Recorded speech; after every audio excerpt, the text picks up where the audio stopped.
Bom demais! Seja bem-vindo a mais uma edição do Inspendcast.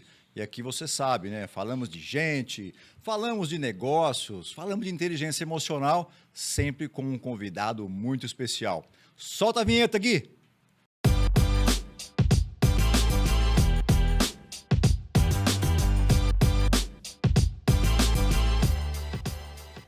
Muito bem, gente. Estamos de volta aqui. Olha, hoje eu estou com uma convidada maravilhosa.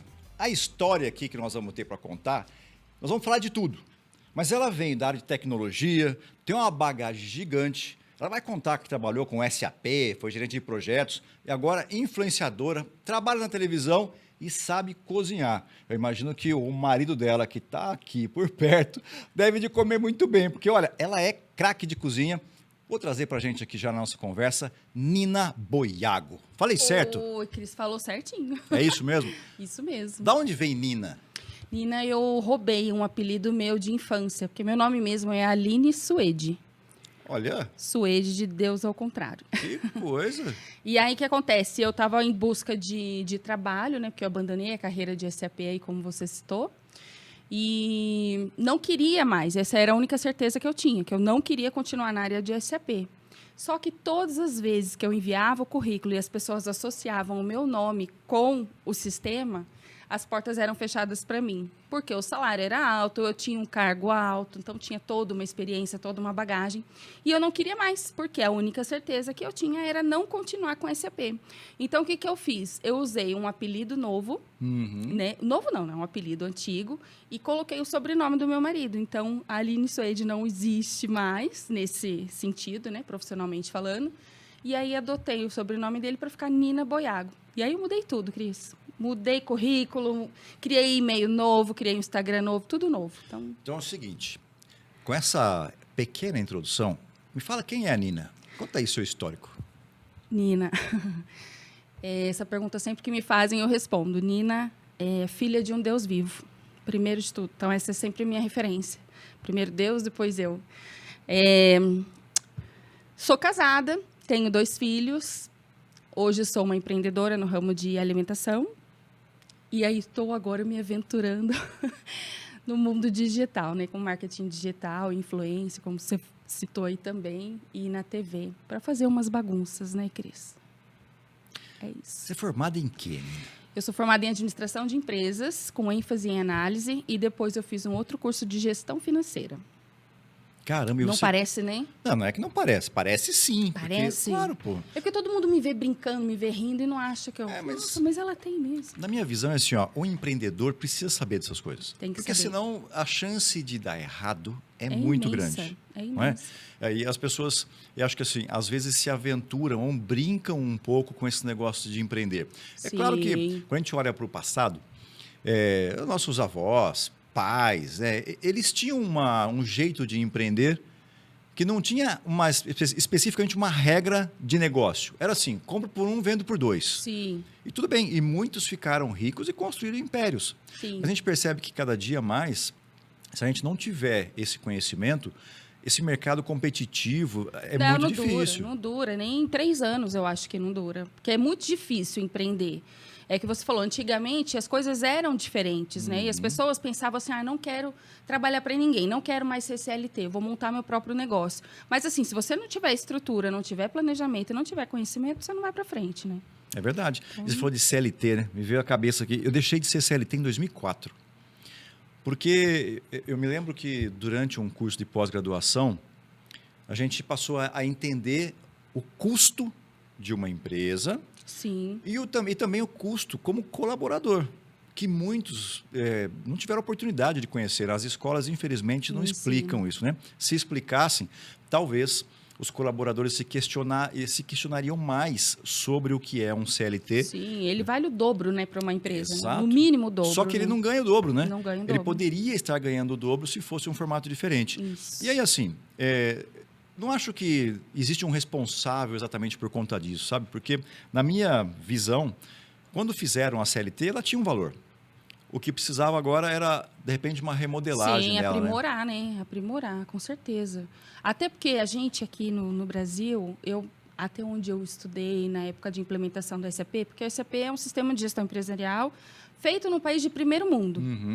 E aí as implantações que eu fiz aqui no Brasil são todas empresas brasileiras, apesar de ter algumas multinacionais. E a quantidade de impostos que tem no nosso país, você imagina para configurar isso num sistema que é de primeiro mundo?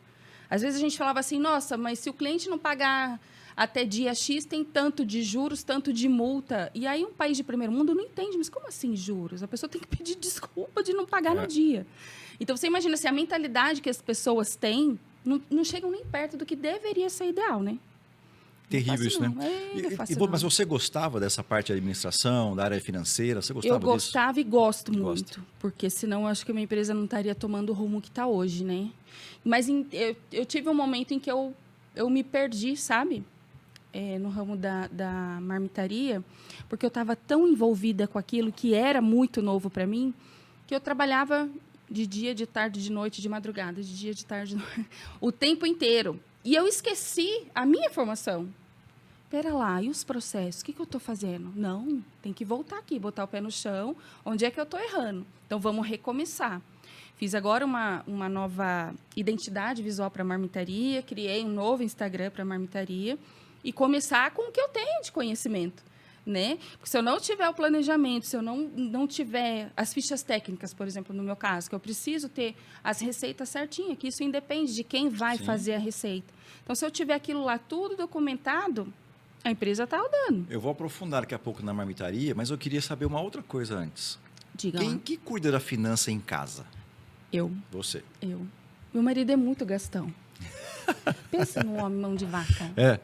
Não, Conta para ele aqui, quando ele estiver assistindo. Mão de vaca, só que não.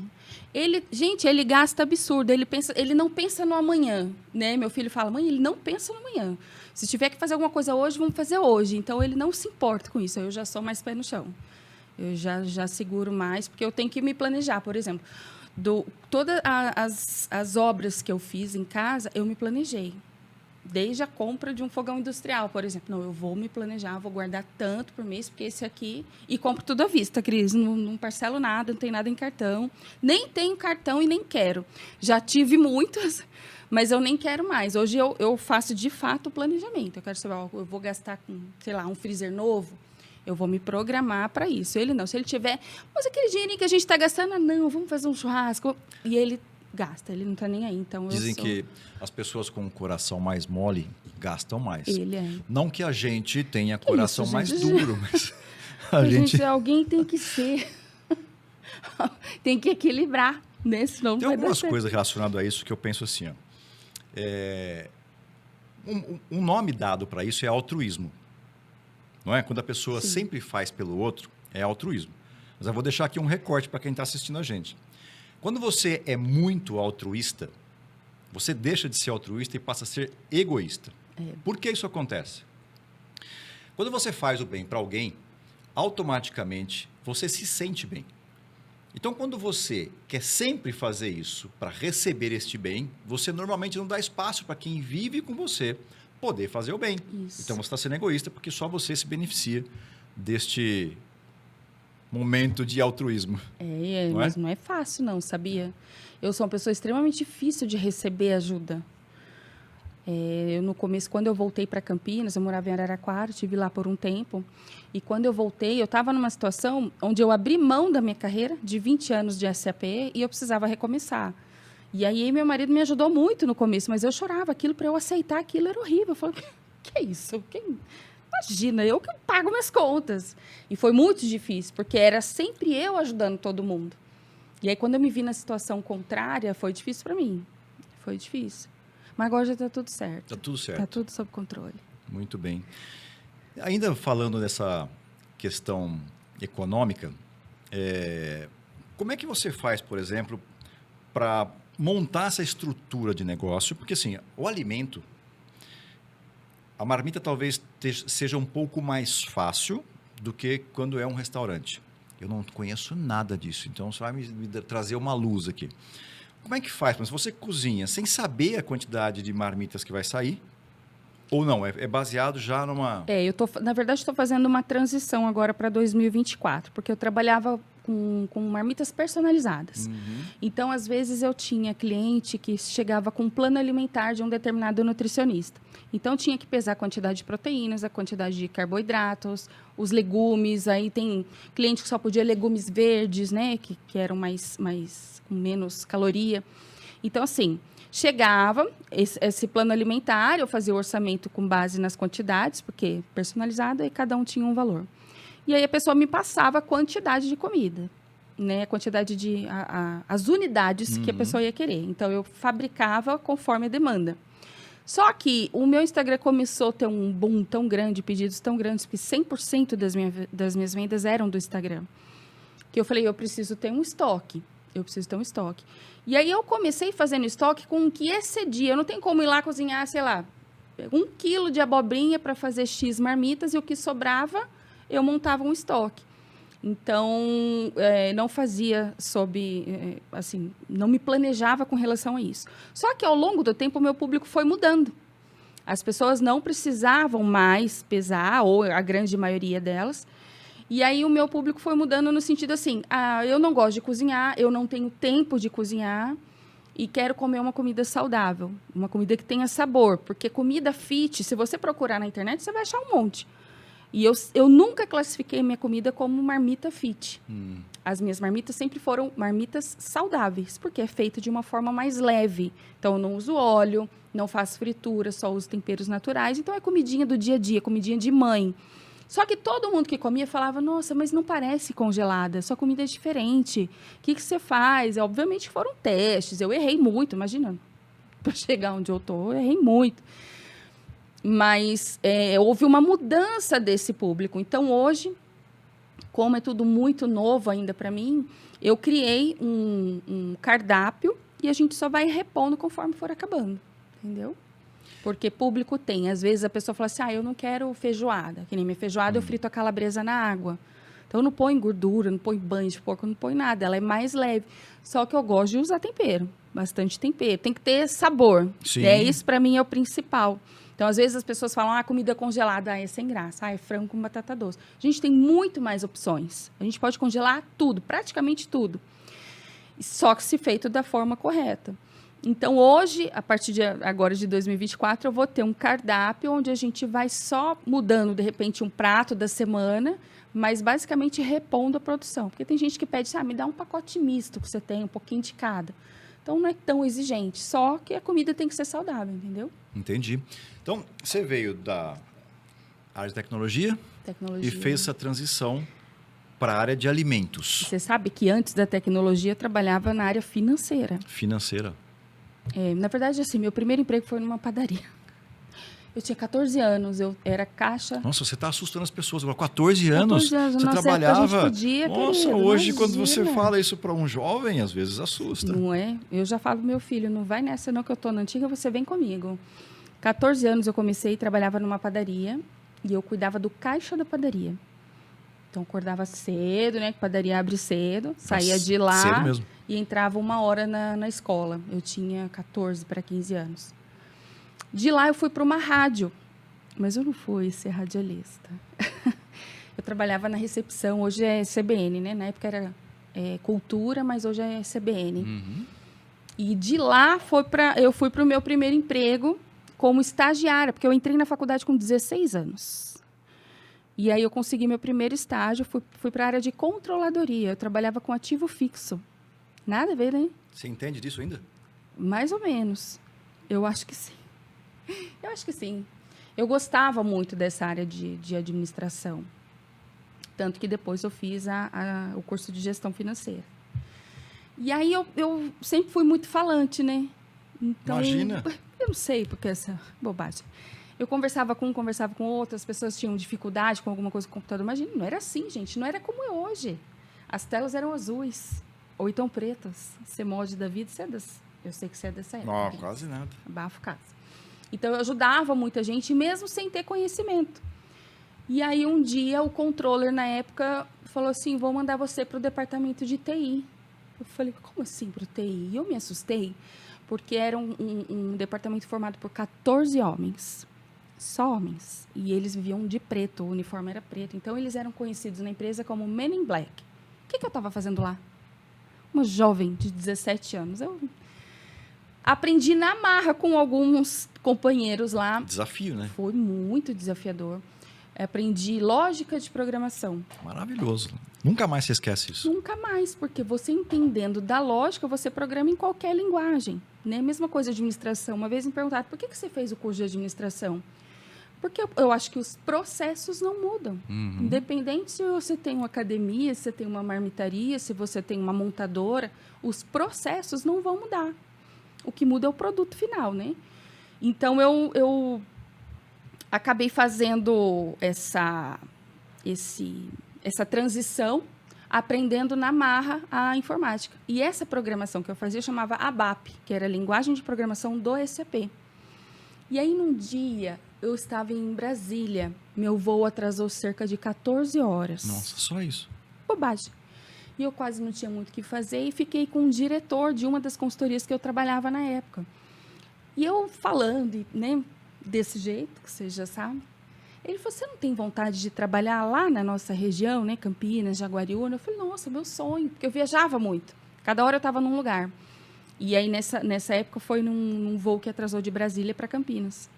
Ele falou, você não tem vontade de ficar na região? Eu falei assim, mas é meu sonho. Ele falou assim, então vou dar para você, ajeitar para você uma vaga na área de coordenação de projetos.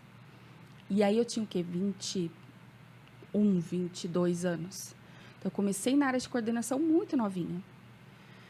E aí me encantei. Só que aí eu saí da programação e fui já para a área de gestão.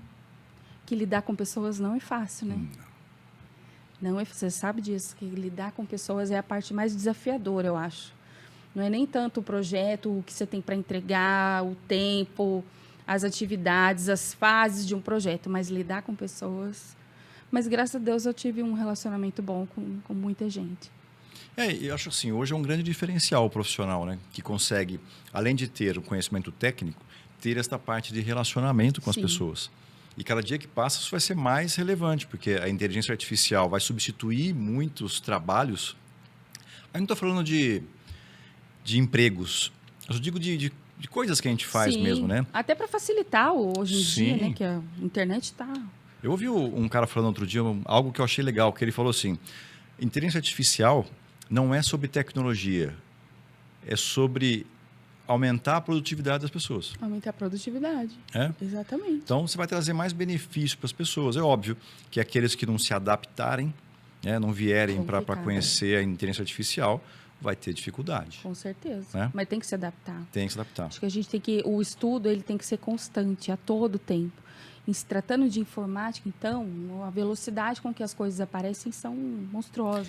E você sabe que, por exemplo, né, se a gente entrar hoje num chat GPT, por exemplo, escrever lá, gostaria de fazer uma receita, fala um prato aí bacana aí. Sei lá, um risoto. Um risoto. Filé mignon. E olha só que bacana, eu quero fazer um prato de risoto, mas cria a receita como se eu fosse a Nina Boiago. Se você estiver alimentando as redes com as suas receitas, o chat GPT vai se comportar como se fosse você para gerar a receita. Duvido. É mesmo. Sim. Não, esse chat GPT, ele é magnífico, mas tem muita gente que não sabe usar, né? Não sabe.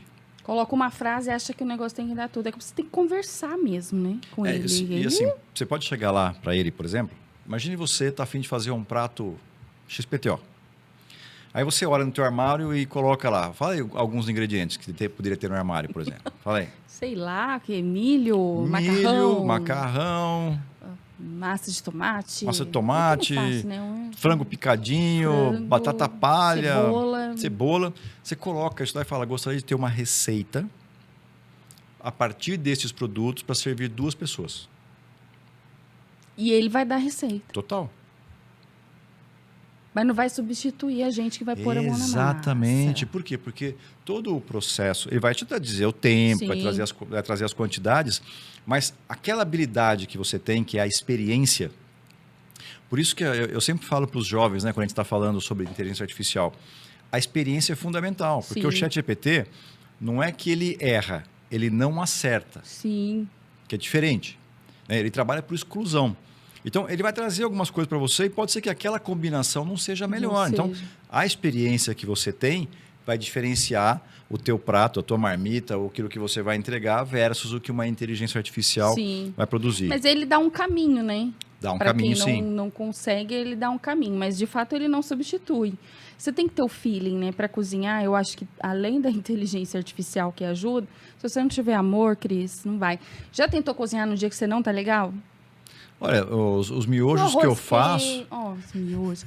O arroz queima, a carne não fica no ponto legal, o tempero não fica bom. Então você tem que estar bem para cozinhar. verdade. Então cozinhar é mais do que fazer um prato qualquer, uma receita qualquer. É, de fato, um ato de amor, né? E você sabe que você falou em ato de amor, eu já vi nas redes você conversando com as galinhas. Eu falo com galinha, com cabrito. Você viu que eu ganhei um cabrito? Não vi. Tunico. Mas ele ainda tá mamando, então ele fica no vizinho ainda. E eu converso, as galinhas são famosíssimas. Levei elas pra TV, inclusive, semana passada. Queriam que eu levasse minha galinha. Eu falei, não, gente, que isso? Elas são atração do meu Instagram. Eu converso. Quantas galinhas tem lá? Agora tem 6. 6. 6. É a Marisa, a Vera, Marisa, Vera, a Helena, o Tony, a Lili. E aí o meu marido, ele fez um escambo, né? Trocou a Dulce pela Lulu agora. Então, a gente fez uma troca com o vizinho. Qual o motivo? Eu não sei, eu queria entender até hoje. Ele ainda não me explicou essa história de trocar a Dulce.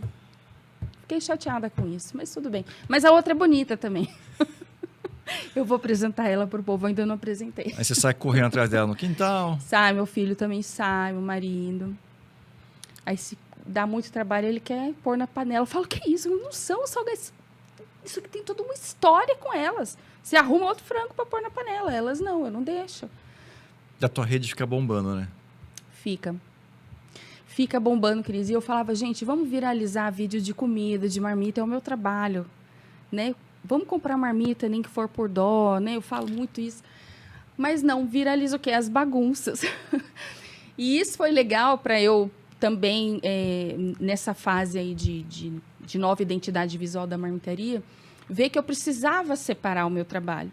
Né? O meu Instagram até então era para uso pessoal. Até antes da pandemia era para uso pessoal. Eu postava lá meu dia a dia, meus treinos. Eu falo assim, quem que é a gordinha mais fitness daquela academia, sabe? Eu treino Muay Thai no Fabiana Belay. E eu sempre falo assim, quem é a gordinha mais fitness dessa academia sou eu, porque eu sempre prezei atividade física e vida saudável, independente do seu tipo físico. E aí, uma vez, a IPTV fez uma matéria comigo, para mostrar justamente isso, que a academia ou atividade física, ela é aberta para todo mundo, para todos que querem cuidar da saúde. Claro.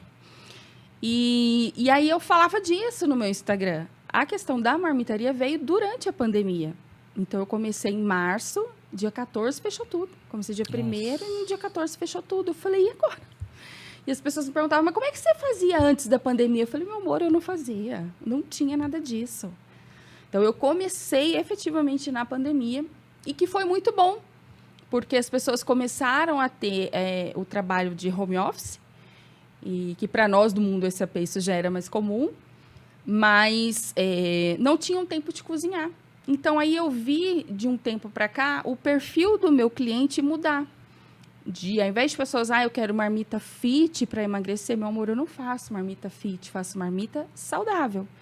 E aí, ao invés de pedir um lanche, pedir uma pizza, alguma coisa assim, vai para as marmitas, porque você tem ela congelada, principalmente para quem come e vê que ela é muito parecida com uma comida fresquinha.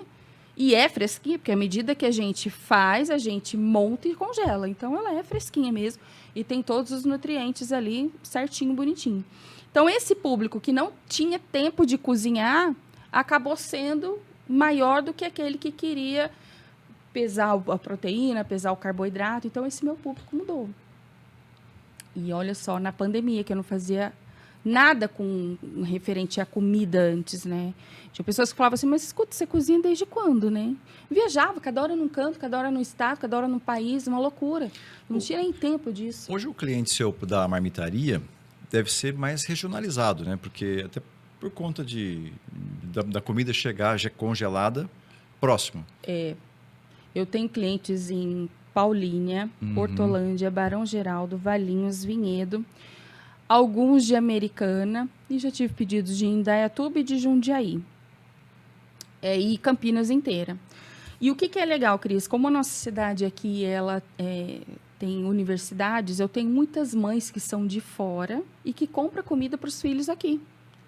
Então, tem os bebês. Você pode cuidar do meu bebê. Quantos anos tem o seu bebê? 23. Eu falo, minha senhora, mas tudo bem, eu cuido. Porque fica preocupado de um jovem, hoje em dia, sair e comer qualquer coisa, né? A mãe quer o quê? Quer o afeto, quer o carinho, quer ver o filho bem alimentado, com coisas que são saudáveis, que são naturais. Então, eu tenho muitos clientes assim. Eu tenho clientes que são de fora. Tem cliente do Canadá, cliente da Austrália. Como é que você leva comida para lá? Não. São pessoas que moram fora e que têm, por exemplo, os pais que são idosos aqui. Ou que ficam sozinhos, ou que ficam com cuidadores. E aí os filhos de fora compram para os pais, entende? Você tem uma rede hoje com quantos mil seguidores hoje? 46 mil É seguidores. gente pra caramba. E nem todo mundo tá aqui próximo. Tem seguidores e tem perseguidores, né? Mas tem bastante. Eu gostei esses dias o cara explicando o seguinte, para quem tem haters, que ele falava assim, o cara disse que ele reagiu a um hater. Aí era uma senhora que estava incomodando ele. Aí ele falou assim, a senhora sabe qual é a diferença entre a senhora e uma pizza? Aliás, como é que ele falou? Entre a sua opinião e uma pizza. E aí ela respondeu para ele que não. Ele falou assim, é que a pizza eu pedi. Né? Então, assim, você está na rede e fica exposto. Mas é que quando você foi falando, né? Eu não consigo não pensar em negócio quando a gente está falando a respeito de negócio. Sim. Poderia licenciar a tua marca, por exemplo, já que você tem um monte de seguidores. E você pode vender, sei lá, São Paulo, Minas, até na Austrália. Uma franquia, se fala. Não é bem uma franquia, é você licenciar uma receita. De repente, assim, a marca que você faz e a tua imagem, pô, legal, tá? Você está em Campinas, né? Que bacana que você está em Campinas, eu queria comprar uma marmita sua, mas o que adianta? Fala, não, você quer, eu posso, de repente, pegar alguém que está querendo iniciar, porque tem muita gente querendo começar a fazer marmitas saudáveis. Elas podem iniciar seguindo suas receitas e licencia usando a sua marca, entendeu? Com o seu método. Hoje, assim, a gente tem programado agora para o dia 22 de janeiro, agora de 2024, uma mentoria comigo. Vai ser minha primeira turma. Estou pensando em média umas 10 pessoas, porque vai ser um plano mais piloto, onde eu vou contar um pouco da minha trajetória e como que eu... Porque, assim, para chegar no que eu estou hoje, eu pastei, né? Eu pastei bastante. Fiz muitos testes para poder ter as técnicas que eu tenho hoje. E muita gente me procura. Você não vai dar curso, você não faz mentoria, você não faz isso. Eu falo, gente, espera lá, acendeu uma luzinha e eu acho que, de fato, eu posso aproveitar isso. Mas eu tive clientes de São Paulo, por exemplo, eu quero sua marmita. Eu falo, meu querido, não compensa pagar gasolina, pedágio para levar para você até aí. Eu tenho várias pessoas que eu posso te indicar, porque a gente tem uma rede, né, de marmiteiras. Várias pessoas, eu falei assim, não, eu quero a sua marmita. Pois o cara pagou tudo para ter a minha comida. Eu achei isso, eu falo, gente, podia criar, por exemplo, olha eu aqui pensando, né? Você pode criar a sua metodologia. Imagine, por exemplo, você passando num mercadão que tem vários tipos de tempero. Você pode criar a sua mistura. Eu tenho já. Entendeu? E aí você pode vender para essas pessoas a sua mistura. Você vai temperar a comida com, né, o tempero da Nina, entendeu? Inclusive, quando eu vou na TV, é uma bagunça isso, porque eu tenho o meu tempero que eu faço mesmo, que são todos com produtos naturais. Coloco tudo lá, só que o meu tempero separadinho. E aí, quando a gente vai passar a lista, eu falo assim, temperos a gosto. A apresentadora fala assim, não, mas o que tem nesse tempero? Eu falo para você, guarda o segredo. Ela falou, guarda. Eu falo, eu também. Aí eu jogo na panela, eu não acredito, de novo, você não vai falar? Não vou falar, porque isso foi, como eu disse, foram vários testes para chegar nisso. Então, tem tempero específico para as proteínas e tem tempero específico para o feijão e tem um tempero específico para os legumes. Porque tem que ter a coloração bonita. Por isso, um brócolis todo pálido, fica feio. A estética da marmita também é um diferencial. Eu gosto de fazer tudo bonitinho, coloridinho. Então, tem os diferenciais no tempero. Agora, vender né? Deixa eu pensar nisso daí. Claro, você tem que vender a sua metodologia e o teu produto. Porque você não precisa vender o arroz com feijão, a marmita pronta. Porque a pessoa vai cozinhar lá, obviamente. Mas você sabe que tem diferença? Tem muita gente, assim, você já viu... Pode procurar na internet, está aberto, vocês podem procurar à vontade. Vocês vão procurar lá, Marmita Fit, né? Que essa é a referência. Não é o que eu faço, mas é a referência que a gente usa. Quando você vê um arroz integral lá, que eu aprendi a fazer com meu marido, inclusive. Eu nunca tinha comido arroz integral, porque todos que eu via eram iguais. Ele abre assim, parecia uma raçãozinha. Eu falo, gente, aquela coisa pálida. Eu falo, não. E aí eu criei um tipo que deu certo para mim. Eu coloco a pitadinha de açafrão, ó a receita, vai pegando. Coloco uma pitadinha de açafrão, coloco folha de louro para tirar aquele gosto de ração. E a minha técnica é de fazer na panela de pressão. Se eu fizer um tantinho, 5 quilos, 3 quilos, 2 quilos, vai estar sempre a mesma coisa. E quem vê a foto, vê o grão inteirinho, não vê aquela coisa pálida aberta. Entende? Então, até para fazer um arroz, que a gente acha que é trivial, tem diferença. Tem, sem dúvida. E assim, a experiência de quem está consumindo, né, um alimento tem um prazer na hora da degustação, né? Até a quantidade de comida que você vai fazer, ela é importante, porque assim, vamos imaginar que você gostasse de pamonha. Pô, que você come uma pamonha, delícia. 2, 3, 4, você já, né, não aguento mais. Então, a quantidade de comida que vai ser servida tem que ser também uma quantidade que vai fazer diferença para a experiência. Recentemente tive a oportunidade de almoçar numa padaria chamada Babilônia, em Curitiba. Se um dia vocês estiverem por lá, vai nesse lugar. Porque assim, ela é 24 horas. 24 horas. E a experiência da comida deles é um negócio absurdo. Eles fazem uma abobrinha que fica parecendo um fio. Tipo sabe? um macarrãozinho. Tipo um macarrãozinho. Você viu com a minha habilidade de cozinhar, né? Parece um fio. Aí é o seguinte, eles pegam aquilo lá, ele tem lá um processo que ele faz, ele dá um sustozinho nela, porque o cara trouxe pra gente a receita, porque nós ficamos impressionados do sabor. E é um negócio que a experiência... Só que assim, a quantidade que vem é uma quantidade que você come e você fica com vontade de querer comer mais. Até entendeu? porque é leve, né? A abobrinha Sim. é leve. Provavelmente é da abobrinha italiana, que é aquela mais compridinha. E a gente chama de espaguete de abobrinha. Espaguete. E aí a gente tem que tomar muito cuidado, no meu caso, de congeladas, porque ela vai virar água aí, assim, não tem o que fazer. É questão da abobrinha mesmo. Então, quando a gente vai fazer um espaguete desse, o molho tem que ser com mais carne do que molho, para poder dar essa consistência. Eu boto a farofa, né, Cris? Porque a farofa dá uma crocância, entendeu? Sim. Mas para servir ele é leve. É praticamente água, vamos chamar assim. Não tem tanta caloria. Então, para poder ficar saciado com um prato desse, você tem que ter proteína. Senão você vai sentir fome e vai querer comer mais. Mas o jeito de fazer, o sabor que fica a abobrinha é maravilhoso. Quem está assistindo já, se estiver Oi, vendo minha na boca hora tá de cheia almoço... d'água, gente. Olha que absurdo. Como é que você foi parar na TV? Não sei. Você acredita? Na verdade, assim, tem várias histórias minhas na TV antes de apresentar os pratos, né? Eu já tive na TV contando uma história de amor, por exemplo, com o meu marido. Ele estava junto? Ele estava junto. Mas, porque eu faço parte de um fã-clube do Chitãozinho Chororó. E aí, uma vez, uma amiga perguntou assim, alguém tem alguma história com a música Evidências? Evidências estava fazendo, acho que 30 anos, não me lembro. Alguém tem alguma história com a música Evidências para contar? Aí, todo mundo contou sua história e eu, no meio, contei a minha. E aí, essa minha amiga Rosa me ligou e falou assim, Nina, a gente pode mandar sua história para o Bial? Eu achando que o Bial era quem?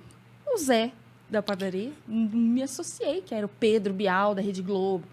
Falei, não, amiga, pode mandar. No dia seguinte, me liga da produção. Olha aqui, somos da produção, da Rede Globo, programa tal. Falei, misericórdia. Falei, e agora? A gente gostaria de convidar você e seu marido, que até então não era meu marido oficialmente, casado e tal. Se vocês podem vir contar a história no programa. E ele é muito entrão, ele falou, vamos, amor, vamos. Eu falei, vamos, né? Só que, no meio do caminho, eu soube que Chitãozinho Chororó estaria lá. Eu já tive que me segurar. Falei, oh, meu Deus, é bom demais para ser verdade. Chegamos lá, tinha um camarim com o nosso nome, né? A Aline e a Alessandro. Ficamos na salinha lá no camarim. Falei, eu vou... Ele ficou comendo tudo que tinha no camarim. E eu fui me arrumar, trocaram minha roupa, arrumaram maquiagem, cabelo e tal. Quando eu saio, quem eu vi? Os dois, pititico, lá meu coração quase saiu pela boca. E eu mantive a classe, boa tarde, tudo bem? Que eu engano bem. E fomos e contamos a nossa história, que o Sandro foi o meu primeiro namorado. A gente se conheceu em 92, nós começamos a namorar em 93. E aí o meu pai nos separou em 94. E aí a gente ficou 21 anos separados. E toda a nossa história tem a ver com a música Evidência. Toda vez que eu ouvia, eu lembrava dele, e ele também. Quando eu reencontrei o Sandro 21 anos depois, estava tocando Evidências dentro do carro. Então tem todo uma... E aí a gente foi no programa. Depois, isso foi em abril. Em finalzinho de maio, fomos convidados para ir no show do Dia dos Namorados, no Credit Card Hall. Isso no dia 12 de junho. Quando foi no dia 24, fomos lá, né? Imagina, no camarote e tal. Eu achei bonito, mas eu gosto mesmo de ficar na frente do palco, entendeu? Mas a gente ficou no camarote. Tiramos fotos com eles e tal. Foi maravilhoso. E aí, depois disso, foi o aniversário da minha tia, no dia 24. E ele falou, amor, vamos casar? Falei, é Deus agindo, né? Olha a evidência. Olha a evidência. Falei, vamos casar. Ele falou, mas que jeito, querido? A gente não tem dinheiro, né? Ele falou, não, a gente faz um almoço só para a família e tal, chama os nossos irmãos. Família número 1, que a gente chama, que são os pais e os irmãos. A gente chama só a família número 1, tá bom. E aí eu comentei com uma amiga minha, que participou de toda a nossa história, mais de 30 anos, enfim. Falei, a gente vai casar, mas a gente não, né, não tem condições, a gente não vai fazer nada. Cris, eu ganhei tudo que você possa sonhar. Vestido, maquiagem, cabelo, fotógrafo, bolo, o salão, ele ganhou roupa, ganhamos viagem, ganhamos dinheiro, tudo que você pensar. E aí eu entro para me casar com esse homem, o início da marcha nupcial e depois Evidências. E quem fez essa música pra gente foi um músico do Chitãozinho e Chororó, que foi o Adilson Pasqualini. Ele fez, gravou, mostrando pra gente, né? Foi ele que tocou numa festa do seu aniversário? Foi o sobrinho dele. O sobrinho dele. Foi o Júnior, que é da banda Rurais. Ele toca já há 2 anos, já nos meus aniversários. Ele é sobrinho, filho da Nilva, que é a irmã do Chitãozinho de Chororó. Entendeu? Então, a gente tem uma relação. Porque, assim, Chitãozinho e Chororó são 2 artistas maravilhosos, que eu sou fã, assim, desde que eu me entendo por gente. Mas, assim, o respeito que eles têm com a gente, com fãs, assim, como nós, porque a gente, não é assim, vou ver Chitãozinho e Chororó, vou morrer. A gente não tem isso, né? É uma coisa, não sei, é mais tranquilo, sabe? A gente respeita, não tem aquela coisa de, olha, vai, vou morrer. Não, gente, tudo bem, prazer e tal. Mas só que a família... Porque é mais acessível também, né? É mais acessível, mas os irmãos e os sobrinhos são muito mais. E a gente trata como de igual para igual, porque a gente não está vendo um artista, um sobrinho de um artista, um irmão de um artista. São pessoas que tratam a gente como se fossem da família. Então, isso é muito bacana. Essa foi uma... Contei tudo isso para falar que foi uma experiência. Mas eu fazia... Em 2000 e... Minha filha nasceu em 2014. 2013, eu fui... comecei a despontar como modelo plus size. Através de uma matéria da Preta Gil, na C&A, que ela não encontrava roupa para ela e tal. E quando encontrava roupa para gordinha, era sempre aquelas coisas de lençol amarrado, né? E aí começou um boom de plus size. Eu não sou tão plus size quanto outros que vestem manequins 52, 56, 58, 62. Tem muito mais plus size. Hoje eu estou ali no meio que a gente chama de mid size. Mas há 2013, 10 anos atrás... não tinha ninguém, as gordinhas não queriam aparecer, e aí eu era parecida. Então eu fiz alguns desfiles, fiz 3 comerciais, fiz um para TAM, 2 para IPTV na época, fazíamos muitas fotos para editais e tal. Então eu comecei na TV assim. Você gravou para TAM? Na TAM. O que você fez na TAM? A gente fez na época da Copa. A gente fez um comercial da torcida gritando e tal. Foi para TAM, foi esse. Para a IPTV foi do Dia das Mulheres. E o outro foi do...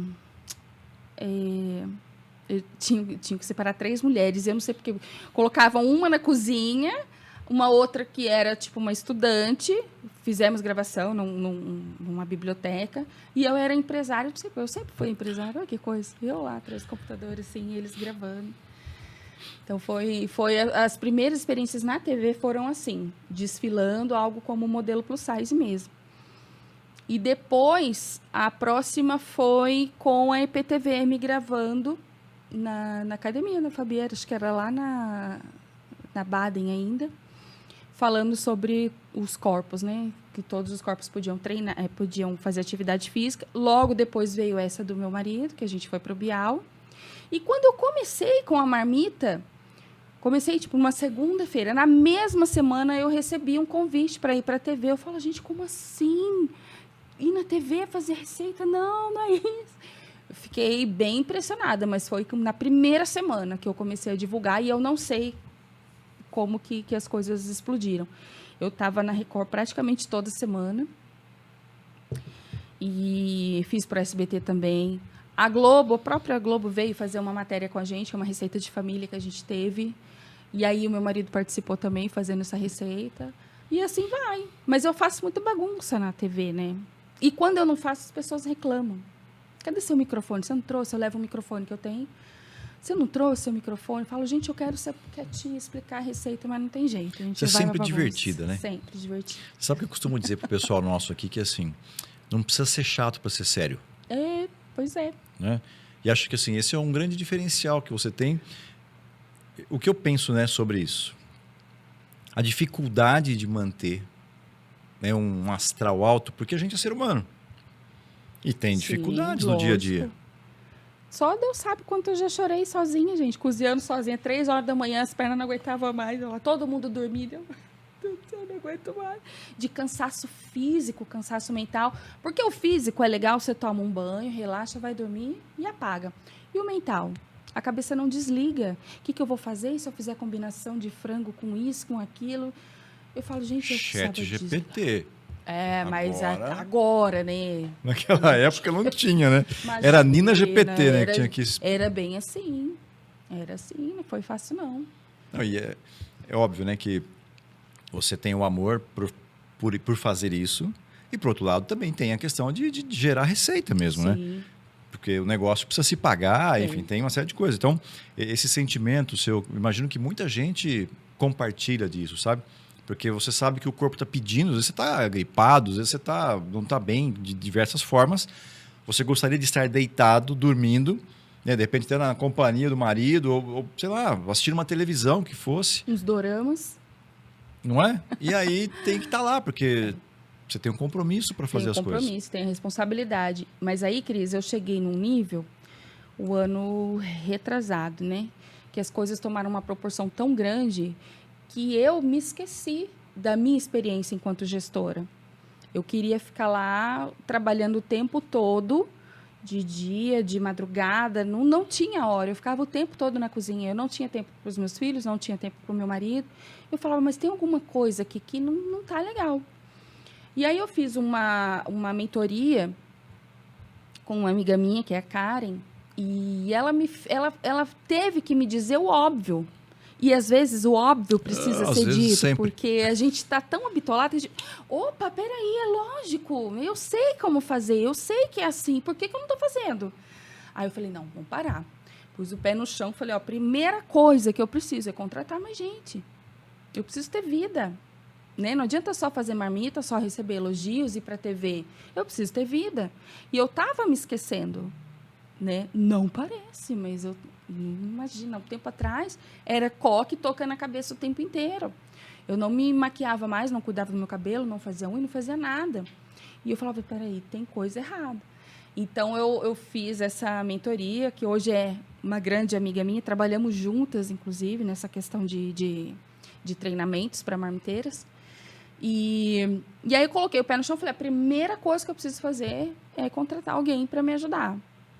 E aí eu abri um espaço para marmitaria, que não era na minha casa. Até então, minha cozinha tinha uma pia de 1 metro, um fogão de 4 bocas e a minha geladeira, que eu fazia sob demanda.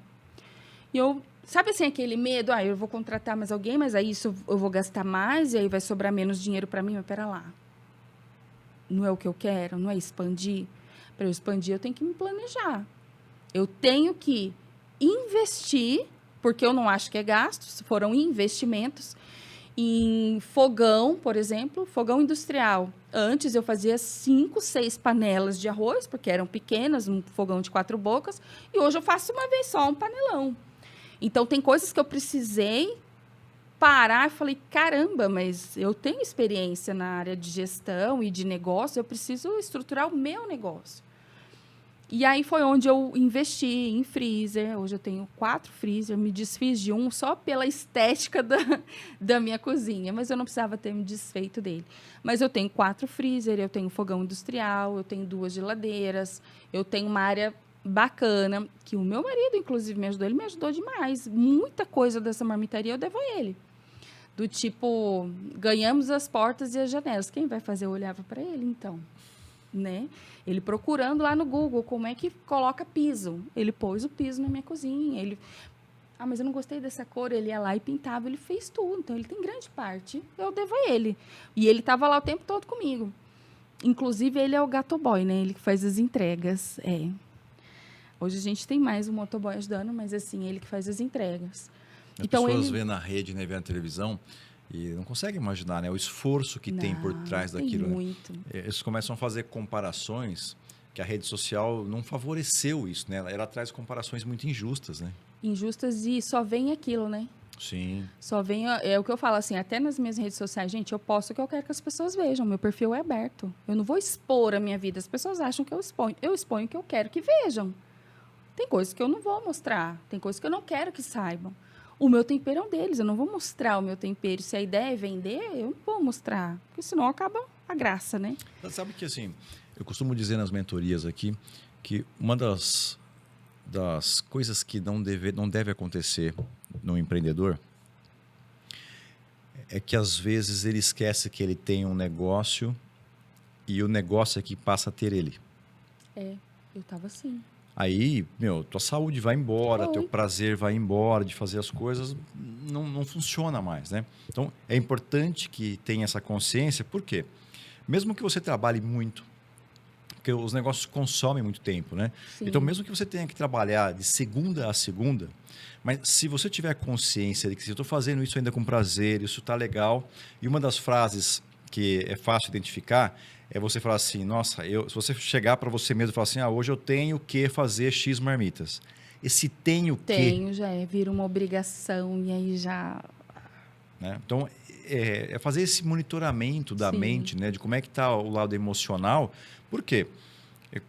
Tem o lado de você se separar. Em que momento que você é a mulher e em que momento você é a profissional, né? Exatamente. Como é que você faz para... Eu precisei passar por essa fase para entender onde eu estava errando. E hoje ajudar outras pessoas a não cometerem o erro que eu cometi. Hoje eu me dou o luxo de dizer, olha, produção na minha cozinha é de segunda a quinta. Sexta-feira não trabalhamos. E nem sábado, nem domingo, e nenhum feriado. Porque é da minha família. Eu fico, às vezes, final de semana, o dia inteiro vendo série com meu marido. Entende? Porque eu não tinha mais isso.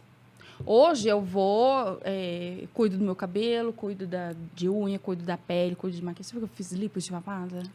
Fiz lipos de papada, entendeu? Hoje eu tô olhando para mim porque eu me deixei. Eu achava que eu tenho que fazer. Não, eu tenho que entregar. Não, eu não tenho que entregar. Quem conduz o meu cliente sou eu. Você chegou, pediu, sei lá, 30 marmitas? Ok, eu consigo te entregar no dia X. E eu coloco prazo para frente mesmo, porque se eu conseguir antes é mérito meu. Mas depois não vai ser. Mas eu consigo hoje direcionar, porque isso daí é um planejamento. Se eu não tiver planejamento, eu vou fazer o quê? Trabalhar de dia, de noite, de madrugada, de dia, de noite, de madrugada, sábado, domingo, feriado. Não, eu tenho filho. E os meus filhos estão numa idade que a gente tem que estar perto. E eu não abro mão disso. Entende? Voltando para o assunto que você está sempre rindo, né? Sempre divertida. Qual foi o momento mais engraçado que você viveu aí, que você possa compartilhar? Da minha vida toda? Principalmente nesses últimos... Esses últimos anos? Engraçado? Não sei, eu acho graça em tudo, todo dia eu acho. Mas é engraçado, assim, foi diferente, para mim foi muito engraçado, quando eu fui levar algumas marmitas e as pessoas acham que eu sou famosa, sabe? Você é, pô, Não, quase 50 mil seguidores na rede. Mas é muito engraçado, porque me colocam num pedestal como se eu fosse Fui entregar a marmita para uma moça, e aí quando ela me viu do corredor da casa dela, ela ajoelhou no chão e começou a chorar. E eu não entendi, eu falei assim, é pra eu ir embora? que eu fiz? Ela, eu não acredito que você está aqui. Eu falo, gente, como assim?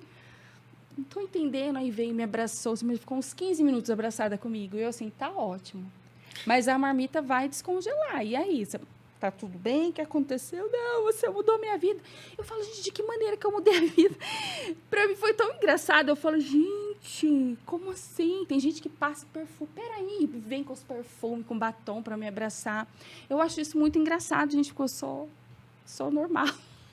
Então, mas Chegou todo mundo, mas isso foi muito engraçado para mim. o normal é dentro de casa, né? Então, mas é que eu não vejo essas coisas que as pessoas veem. Às vezes eu falo um pouco da minha experiência, por exemplo. Eu tenho um problema muito sério hormonal que não me deixa emagrecer. Mas o meu tipo físico, o meu braço, a minha coxa, isso não me incomoda. Me incomoda o que eu passo fisiologicamente. Por exemplo, eu não faço xixi. E é muito difícil fazer xixi, apesar da quantidade de água que eu bebo. E eu falava assim, gente, tem coisa errada. Porque se você pegar toda a minha família, todos são fit, né? Vamos chamar assim. Todos comem muito bem, fazem atividade física, eu também. Por que só comigo não dá certo? Então, eu comecei a compartilhar um pouco dessas minhas histórias. E as pessoas se identificam muito. Eu falo assim, você quer emagrecer? Legal. Vamos entender como funciona a reeducação alimentar. Porque emagrecer, todo mundo sabe o que tem que fazer. Você não sabe o que tem que fazer? Claro. Você não pode comer fritura. Não é que não pode, né? Você tem que evitar. Fritura, doces, refrigerantes. Todo mundo sabe o que tem que fazer. Mas e para fazer? E a cabeça? E a mente? Né? Então, eu comecei a compartilhar isso com as minhas seguidoras. E muitas delas se identificaram. Né? Aí criou-se uma admiração absurda por conta disso. Eu falo, gente, sério... Como você consegue ir para academia? Você não tem vergonha? Eu falei, imagina, você sabe como eu chego na academia? Eu chego, os meninos fazem assim para mim. Eu brinco com todo mundo, eu converso com todo mundo, porque eu tô lá para mim cuidar. Né? Não importa o que as outras pessoas vão dizer. E eu acho que foi isso que criou essa intimidade com essas pessoas. Eu recebo mensagens assim, a gente não se conhece pessoalmente, mas eu te admiro tanto. Eu falo, gente, olha que coisa bacana. Você falando isso, né? Eu sempre encorajo as pessoas a compartilhar a história de vida. Tem que compartilhar. As pessoas falam assim, nossa, mas a minha vida não tem nada de interessante e tal. Não tem a interessante. Gente acha Exato. Que não. A gente acha que não. Porque aquilo que você viveu, às vezes a pessoa não sabe lidar com aquilo. Às vezes, de repente, assim, se você fala, de repente, o nome de qual é o tipo de... Não sei se fala de distúrbio, ou, enfim, o que for. Olha, eu tenho um distúrbio tal. A pessoa fala... comigo eu tenho, será que eu tenho isso? E a pessoa de repente vai num médico, Sim. descobre o que é e você resolve o problema dela. Sim. Porque... E foi exatamente o que aconteceu. Então... Porque eu chegava assim em endocrinologistas, né? Sim. Porque, gente, como assim, né? A pessoa trabalha com alimentação saudável e não consegue emagrecer. Tem coisa errada, né? E aí eu cheguei em 3 endocrinologistas e eles me receitaram Ozempic. Eu sei que o Ozempic vai me ajudar a emagrecer, mas não vai resolver o meu problema. Primeiro que eu não tenho problema nenhum com o rim. Meu rim está ótimo, os exames estão perfeitos. E o Ozempic é para quem precisa cuidar do rim. Não é o meu caso. O Ozempic é aquela canetinha, né? É uma canetinha, que não é barata, Não, inclusive. é caro pra caramba. Eu chegava e falava assim, você não vai pedir nada? Você não vai pedir um exame, um nada? Ah, não, toma o Ozempic e volta daqui 60 dias. Eu tive um outro endocrinologista que falou assim para mim, você está mentindo. Quanto você consome de óleo na sua casa? Eu falei, querido, eu não uso óleo. Não, em algum lugar você está mentindo. Quanto você consome de açúcar? Eu falei assim, a gente não consome açúcar. Eu nem compro açúcar na minha casa. Eu tô mentindo quando eu disse que estava feliz que vinha aqui, né? Não é? Gente, eu saí de lá, nossa, nesse dia eu fiquei muito chateada. Aí meu marido ligou lá, já fez um bagulho. Que ele me defende, ele é maravilhoso. E aí ele falou assim... É bravo? Ele é alto. Uhum. 1,5 m mais ou menos, mas ele se transforma. Mas ele não é bravo, ou ele é bravo? Ah, Pitbull virou lesse, né? né? Eu só dominei. Tô dominado. Mas ele é bonzinho. Mas ele me defende muito. E aí ele ligou lá e falou um monte de coisa e tal. Eu falei assim, não quer. E aí um nutrólogo me procurou. Falou, não, eu vou cuidar de você. Porque eu comecei a... Eu falei, gente, que absurdo. E aí a quantidade de pessoas que me procuraram, nossa, comigo foi a mesma coisa. E esse Ozempic não serve para nada. Gente que trabalha em farmácia, tanta gente precisando. Vem aqui aquelas magrelas para comprar para perder 2 quilos e que não sei o quê. E aí começou.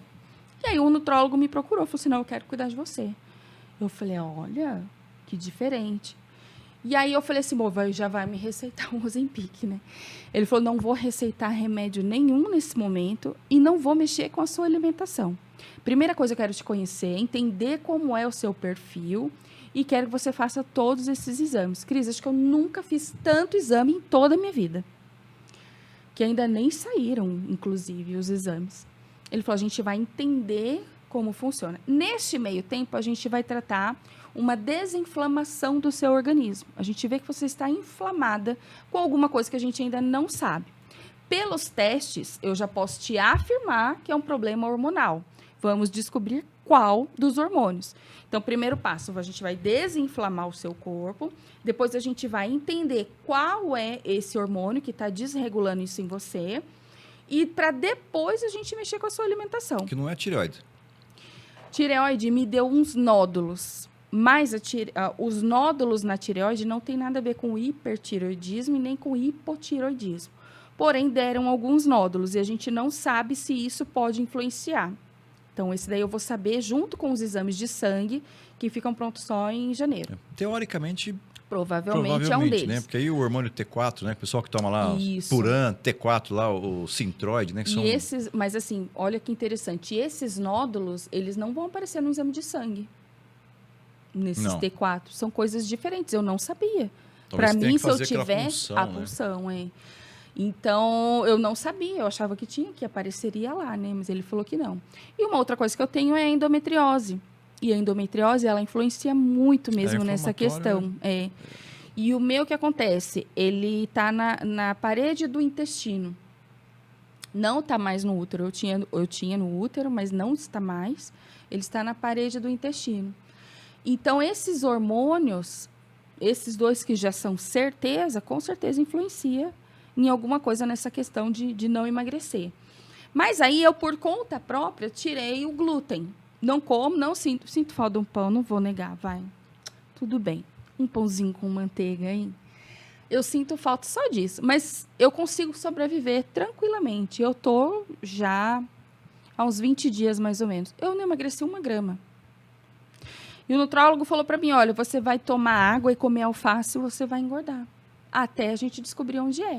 E tem tratamentos bons hoje, né? Tem, mas assim, o fato dele ter me olhado como um ser humano que está pedindo ajuda, para mim vale muito. Nem que ele me receite o Ozempic, só o que ele já fez. Ele está fazendo um entendimento, né? Isso que é muito legal. Ele está fazendo um entendimento. Não é supor. Mas você sabe o que é legal da história dele? Ele era cardiologista. Ele era cardiologista, até onde eu li e investiguei, né? Tem que investigar. Ele perdeu um paciente de 23 anos na mesa de cirurgia. E aí, não sei se foi biópsia ou o que fizeram, descobriu que o problema dele se originou com uma infecção no intestino. Ele largou a cardiologia para estudar nutrologia. Por quê? A nutrologia ele vai fazer como se fosse uma medicina preventiva. Entende? E eu achei a história... Imagina, um cardiologista hoje deve ganhar horrores e ele abrir mão disso para cuidar de vidas. Entende? Então, isso para mim foi um grande diferencial nele. Então, estou no começo ainda, estou aí no 15º dia, mais ou menos, de tratamento. As pessoas não dão muito valor para o intestino, né? Não. 90% da serotonina é produzida no intestino. E a ausência de serotonina causa depressão. Menino, é um negócio muito doido. Eu não tinha ideia. E você sabe que a gente tem 3 tipos de fome? Já ouviu falar? Fala aí. Fome física, né? Que é aquela que a barriga tá roncando, você tem que comer. A fome emocional, que ela pode ser pro lado bom ou ruim. Hoje eu tô feliz, hoje eu mereço uma, sei lá, cervejinha. Eu não bebo, mas quem bebe, né? Hoje eu vou comer uma pizza. Ou então tá na depressão, tá na TPM, hoje eu mereço um chocolatinho. Então essa é a fome emocional. E tem uma fome que chama fome celular. Não sei se você já ouviu. Não. Eu também nunca tinha ouvido falar. E ele falou para mim assim, algum dia você já acordou com falta de zinco? E aí você falou assim, hoje meu organismo está faltando zinco, vou comer um camarão. Nunca. As pessoas nem conhecem, não sabem disso. Nem sabe que existe. Eu sei isso porque já tive problema de... eu não tomo água, né? Eu tô tomando uns goles de água aqui na marra, porque... Tá vendo que a minha caneca tá ficando vazia? Aqui? Tem mais água aqui, tá? Tá, bom, que susto. Então eu não tenho hábito de tomar água. Aliás, a gravação do podcast é legal porque aqui eu me forço a tomar água. Você sabe que as pessoas esquecem, né, de tomar água. E você sabe o que acontece comigo quando eu fico muito tempo sem tomar água? Dor de cabeça. Fico gago. Gago. E eu nunca tive problema nenhum de gagueira. Mas se eu fico sem tomar água durante muito tempo, me dá gagueira. E um dia o médico falou, é falta desses minerais que tem na água, que você precisa. E aí, às vezes eu vou em reunião, hoje muito menos, mas antes eu ia para reunião em cliente, por exemplo, no Rio de Janeiro. Você sai de casa às 4 horas da manhã, pega o primeiro voo, chega no Rio de Janeiro e tal, e vai. E aí você já ficou a noite inteira sem nenhum consumo de água. Eu passo dias sem tomar água. Menino. Eu tomo muito café, mas água, zero. E aí, se eu percebo, por exemplo, numa reunião que eu estou ficando gago, eu peço água. E não é que eu gago porque assim, alguém pode estar pensando que a boca colando, não é isso não. É gago mesmo, de ficar com dificuldade de fala. Aí eu tomo um gole de água e aí as coisas... começam a fluir. Demora um pouquinho, daqui a pouco as coisas parece que... Mas é porque você deixa voltam. atingir o ápice, né, de falta d'água para... Mas é o que você estava falando, né? A gente não imagina. Aí a gente mistura com a fome emocional, por exemplo. Ah, hoje, não sei, vou comer tal coisa. Mas, de repente, aquilo que você vai comer não vai nutrir o que você precisa de mineral, de vitamina, de qualquer outra coisa. O bagulho é louco. É louco. E o seguinte, né? Você falou também que você tem endometriose. Cara, como é que mantém um sorriso com esse negócio que dói absurdamente? Dói, querido. Você sabe que eu desmaiava de 2, 3 vezes por mês? Já desmaiei na academia, já desmaiei... A dor disso é insuportável. Na igreja, já desmaiei. Festas, em tudo. A dor é insuportável. Eu já cheguei a ser levada para o hospital e não conseguirem medir a minha pressão, por exemplo, que já estava no máximo do aparelho. A dor é muito triste mesmo, assim. E remédio nenhum funciona se não for na veia. E aí, o que acontece? Essa endometriose apareceu depois da Giovana. Não sei se foi depois da Giovana, mas pelo menos foi quando eu comecei a sentir as dores, né? Porque, normalmente, quem tem endometriose não consegue engravidar. Uhum. E aí, aparece depois da minha segunda filha, eu não entendi, foi nada. Mas, enfim. Eu sei que em uma dos meus desmaios, um pastor me chamou, foi na igreja. Desmaiei na igreja, ai, meu Deus. Aí o pastor me chamou no domingo seguinte e ele falou para mim, você crê?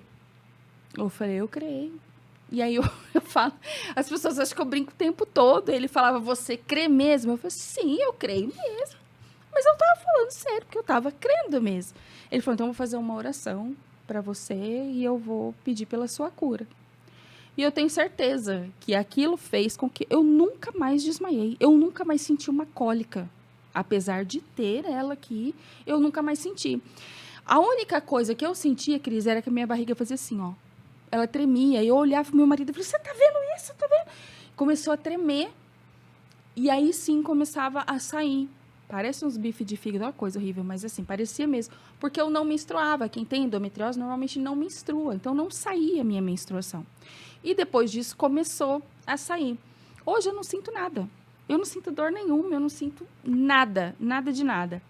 Só que ela saiu do útero, onde ela estava, e foi para esse canal do intestino. Mas eu também não tenho constipação, não é constipação, porque intestino preso, eu não tenho nada. E eu não sei o que ela está fazendo aqui. Mas eu acredito que ela não tem cura, e ela pode ir para qualquer lugar do organismo, ela pode ir para o pulmão, por exemplo. Mas existem formas de amenizar através de uma cirurgia e a alimentação. Olha que coisa. A carne vermelha, ela não é legal. O próprio glúten não é legal. Então, eu tô dentro do... Assim, né? Sozinha ainda. Porque o doutor ainda não mexeu nessa parte da alimentação. Mas ainda sozinha eu tô tentando tirar algumas coisas que eu sei que fazem mal. Entendi. Mas eu não sinto mais nada, é muito doido. Percebe a importância de compartilhar isso, né? A audiência nossa aqui, obviamente, por causa da sua participação, vai ser muito mais feminina. Ai, meu Deus. Não é?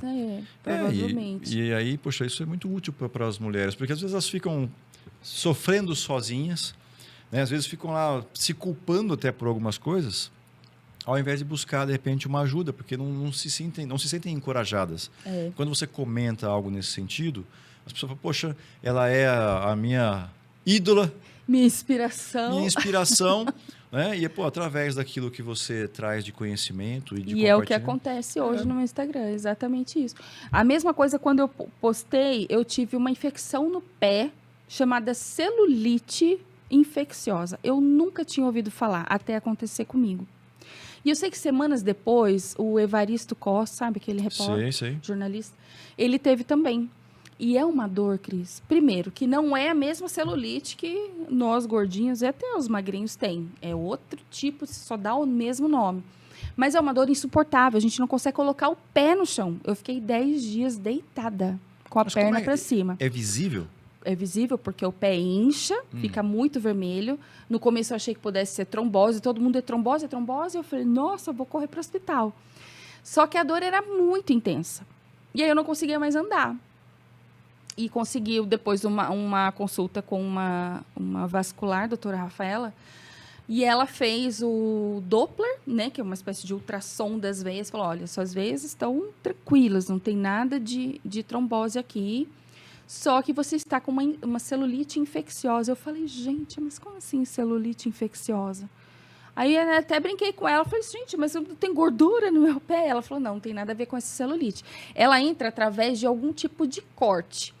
Então, uma picada de inseto, um corte que você faz, cai na rua e raspa o joelho, alguma coisa assim.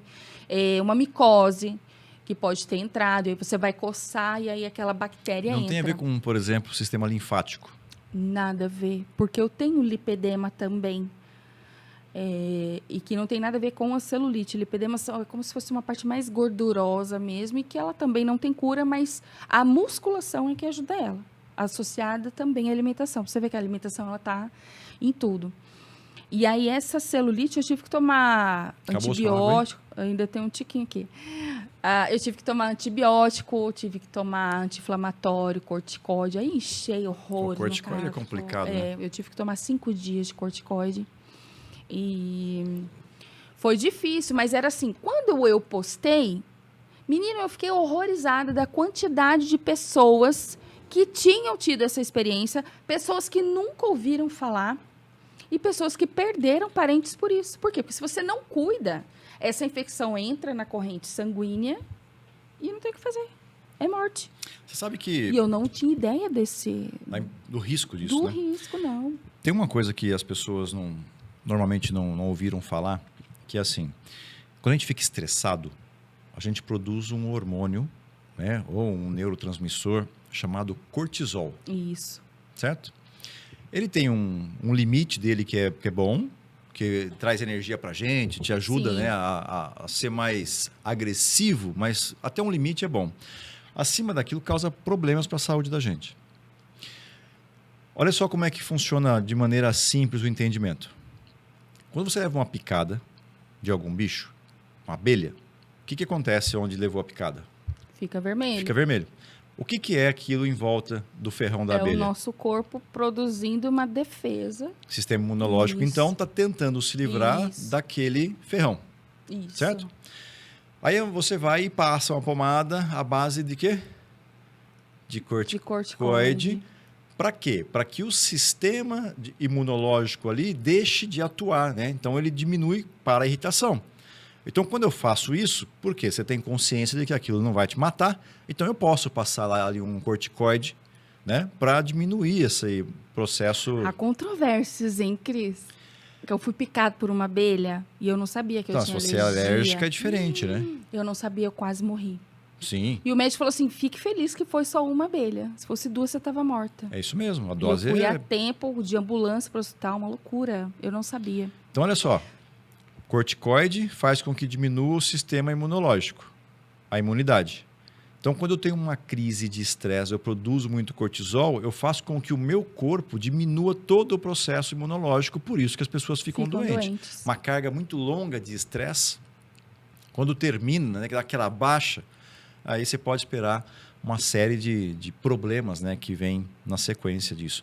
Aí tinha um livro, né, daquele documentário chamado O Segredo. O segredo fala, você tem que pensar positivo, né? Se pensa positivo, as coisas acontecem.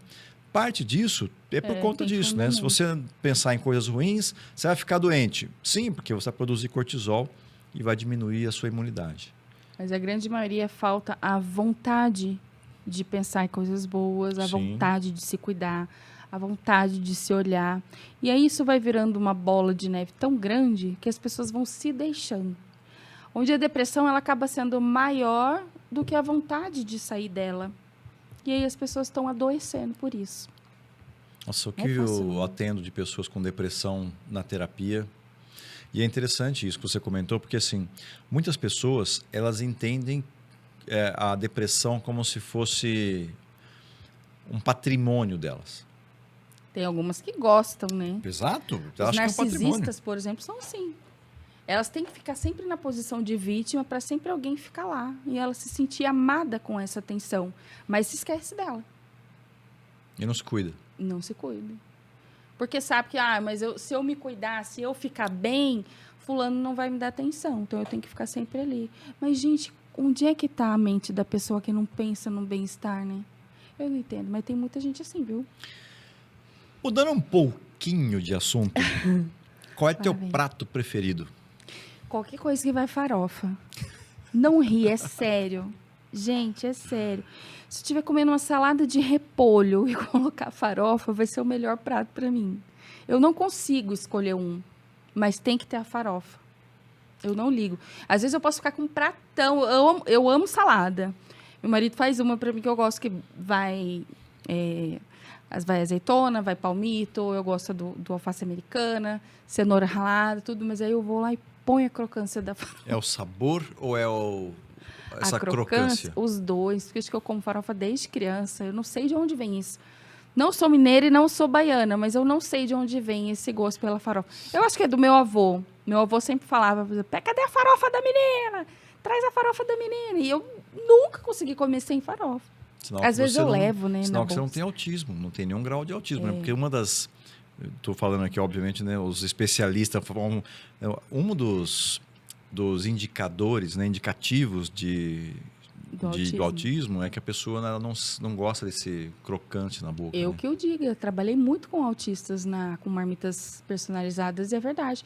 Gostavam só de marmitas moles e sem cores. Então tinha que mandar purê com macarrão, É sem isso aí. molho, sem nada, e molinha. Não sou, mas devo ter TDAH, certeza. Mas você sabe que é um segmento que você podia atacar, viu? É, Já que mas você eu tem essa atendia, experiência, eu não, mas atendia. criar mesmo uma alimentação para os autistas, porque graças a Deus aí, né, e aos médicos, cada vez mais eles têm diagnosticado melhor isso, né? Então, o pessoal fala assim, nossa, mas agora todo mundo é autista ou todo mundo tem TDAH. Não é isso. Hoje, os médicos conseguem E diagnosticar de sim. melhor maneira, né? Tem mais recurso para isso. Pois, se você cria uma alimentação específica para isso, Então, Cris, mas não dá, sabe por quê? Porque eu tive exemplos assim, autistas que comiam, como eu falei, macarrão com purê de batata, porque não podiam ter cor e não podia ser nada duro, e tive autistas que só comiam coisas duras. Então, feijão tinha que ser duro, a lentilha tinha que ser dura, o arroz tinha que ser duro, macarrão duro, os legumes duros, porque precisava ter aquela consistência. O que dá para eu fazer, que é uma das coisas que eu quero voltar, atender os personalizados, mas dentro de um padrão. E porque assim, cada um tem o seu critério para comer. Não é porque é autista que vai comer tudo igual. sim, entendi. Tem uns que as cores têm que ser separadinhas na marmita. Se você misturar a cenoura em cima do brócolis, lascou, não vai comer. Tem que ser separadinho. Eles têm uma seletividade alimentar fora do comum. E cada um é de um jeito. Então, eu não consigo criar, por exemplo, uma alimentação para autistas. Mas eu consigo personalizar de acordo com o que essa pessoa come. E é um conjunto de coisas, porque não é só um nutricionista que vai dizer o que esse autista pode comer. Ele tem que fazer em conjunto com um fonoaudiólogo. Você sabia disso? Não. Um fonoaudiólogo. Porque o jeito que ele vai mastigar vai influenciar na alimentação dele. Entendi. Então, era muito maluco. Por isso que eu ficava muitas madrugadas trabalhando, porque cada um era de um Mas eu jeito. penso que as mães, elas devem ter uma dificuldade com Tem isso, né? muita. Porque além a própria atenção que ela tem que dedicar, que é muito maior, né? Então, poxa, ter a possibilidade de fazer uma customização disso contigo, eu não sei. Elas eu me acho convidaram, inclusive, para participar de uma palestra. Mas aí eu não entendi. Eu falava, gente, mas que tipo de ajuda que eu posso dar? Porque a única coisa que eu faço é pegar o plano alimentar de vocês e reproduzir isso através da comida. Mas eu não consigo dizer para você, porque cada um é de um jeito. Bom, se bem que todo ser humano é único, mas assim, você imagina isso acentuado nos autistas. Que um come com molho, o outro é sem molho, um é duro, o outro é mole, um pode couro, o outro não. Então, é um conjunto de ações de um nutricionista com um fonoaudiólogo para saber. Tinha crianças, por exemplo, de 4 anos que não comiam nada. E a mãe desesperada. Não, porque não quer. E aí, eu comprei um curso pela internet sobre autismo. E aí, uma das ideias era você colocar um papel branco na frente da criança e fazer recortes para a criança montar o prato dela. Eu tive uma que ela falava assim, a minha filha não quer nem chegar perto. Tinha 4 anos. Ela não quer nem fazer essa montagem de comida, que ela já viu que está colorido e não vai comer. Então, imagina o trabalho intenso, e obviamente psicólogo, né? Porque Sim. tem que ajudar as mães, porque não é fácil. E ajudar a criança a fazer inserir esse alimento aos poucos. Porque a seletividade alimentar deles é fora do comum. Mas se a mãe quiser, pode fazer esse pedido para você que você customiza. Pode fazer. Olha lá, tenho certeza que você está vendo a gente aqui, olha, isso faz diferença. Porque muito. você vai poder dedicar mais tempo para cuidar Sim. do teu filho, né? Fazer outras atividades, enquanto a Nina entrega essa comida que é maravilhosa.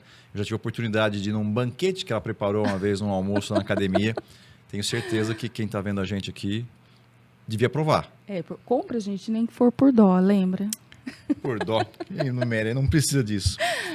Deixa eu ver que eu nem... Você viu que eu nem olhei pro meu roteiro, né? Então, Eu tenho um monte de olha perguntas. só. Vamos ver o que a gente já passou por aqui. Precisa, não há necessidade. Ó, já falamos aqui que você começou a trabalhar cedo, da faculdade, que você também... você entrou na faculdade com 16 anos? 16 anos. Como assim? Eu acho que é porque eu faço aniversário em maio, né? Então, como o ano letivo começava em janeiro, fevereiro, Entendi. mas eu tinha 16 anos. Falamos de TI, Falamos de TI. né? Falou que você viajava bastante. Viajava. Era bom, viu, Cris? Né? Mas até eu ter filho. Aí, quando eu tive filho, eu já não queria mais. Eu esperei o João Pedro fazer 1 aninho, que é meu filho mais velho. Quando ele fez 1 aninho, eu voltei a trabalhar. E aí, o primeiro projeto que eu peguei foi para a Argentina. Eu deixei meu bebê. Gente, como eu chorava. E aí eu falava, não quero mais isso para mim, não quero. E ainda assim, continuei trabalhando por mais 7 anos. Mas era coisa que eu não queria mais. Era a única certeza que eu tinha.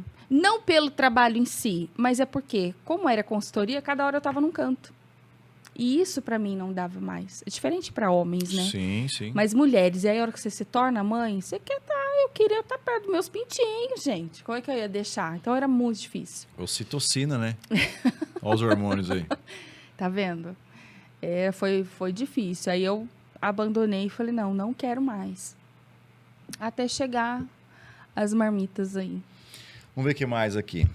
Falamos dos desafios, falamos aqui também da sua jornada profissional. Até uma pergunta legal aqui. Quais foram os principais aprendizados que você gostaria, por exemplo, de compartilhar? Aprendizados? Olha, Cris, primeiro, eu acho que assim, a gente tem que estar estudando sempre. Uhum. Às vezes eu faço meus cursinhos lá, fico no celular e eu vejo. Aprendizado nunca é demais e isso é uma coisa que ninguém nunca vai tirar da gente, que é o nosso conhecimento.